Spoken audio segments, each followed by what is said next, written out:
It's almost that time of the year, guys, and you know who's coming. Santa's coming to town! Santa! Oh my God! Santa here? I know him. Elf was the next movie on my holiday list, and I could not be so excited to talk about this movie because this is probably one of my favorite holiday movies to talk about. If I learned anything from this movie is that no matter how old you are, you can never stop being a kid on the inside. Will Ferrell plays this elf who was adopted by Papa Elf, played by Bob Newhart, and then he is told that he's been adopted, that they found him on their doorstep basically, and then that, you know, he was left for dead basically, so they were like, hey, we're gonna have to take this kid in. And he was raised by the elf community, and he turns out to be a human who grows to like be this 6 foot tall giant. And well, his life gets pretty interesting when he gets older. After they tell him that, you know, he's adopted, so the thing that drove him more nuts was that he found out that his dad is actually on the naughty list, which is funny. So now he's on a mission to go find his dad and try to get him from the naughty side into the good side. One thing that I like a lot is that, you know, in the beginning, in the intro, you get to see Will Ferrell actually like being in the community with the elves, and he's so tall, like he can't really do things that they can, like play with the little toys or like fix them or like put them together. So they'll get him to like do like things that tall people can do, like fix light bulbs or, you know, reach hard places to get. And like one of the coolest things or funniest things that I find in the movie is whenever he sits on Papa Elf's lap, and he's like, I mean, like 3 times his size. I like Will Ferrell a lot in this movie. He's like constantly smiling, like it's excessive, but it's funny. Like he just likes doing it. Like he even says it. It's like, it's my favorite.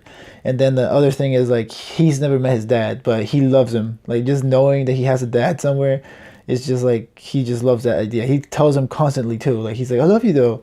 He's like, can we hug? Can we hold hands? But not everything is like happy and jolly, because obviously with Santa and like, you know, kids growing up these days, like nobody really believes in Santa Claus anymore, or like the spirit of Christmas. But Buddy, that's his name, is on the mission, of course, to make sure that Santa can like travel around the world leaving all the gifts and stuff. One thing that I didn't realize about this movie was that Peter Dinklage is in this movie. I was like, what? I'm like, holy crap. And then it's even funnier because he has like a really good scene with Will Ferrell where they like, well, he basically beats his ass because he keeps calling him an elf, and it's hilarious. And another person too, Zoe Deschanel. I did not know she was in this movie. Like I watched it already, but like I didn't realize.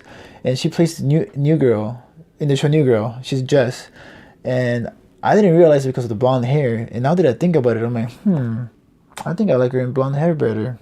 I don't know. There's like 2 plots to this movie in a way, because in the beginning, you know, he set out to like find his dad, but then at the end, Santa Claus crashes his freaking sled because one of the engines blew out. And here I thought that the sled was only like controlled by the reindeer. Like I thought that was the only fuel they needed, but apparently not. Since, you know, the spirit's dying out, they need this like super jet fuel thing, and the fuel in this case is like the spirit of Christmas, which you just can't get at your local gas station. But like any other holiday movie, especially with elves and like Santa Claus is in it, like anything could happen in this movie. One thing that was cool was when he went from the North Pole to New York. I wish we would have seen a little bit more about that, because it was ridiculous. Like he's talking to like these weird animals, little like clay animals or something.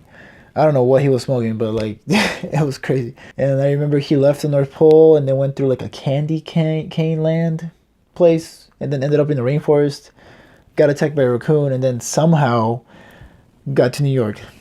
Like, where the hell is the candy cane country in our map? Like, we need to know about this. But jokes aside, guys, this is probably one of my favorites for the holiday besides like Home Alone. Watching an elf trying to adapt to like the human world, or his own world, except that he's an elf, is really funny. Like just him trying to like cross traffic or like interact with people, or just being happy all the damn time when the world doesn't really work that way. Nobody's that happy all the time. If you guys seen this movie, let me know what you guys think down below.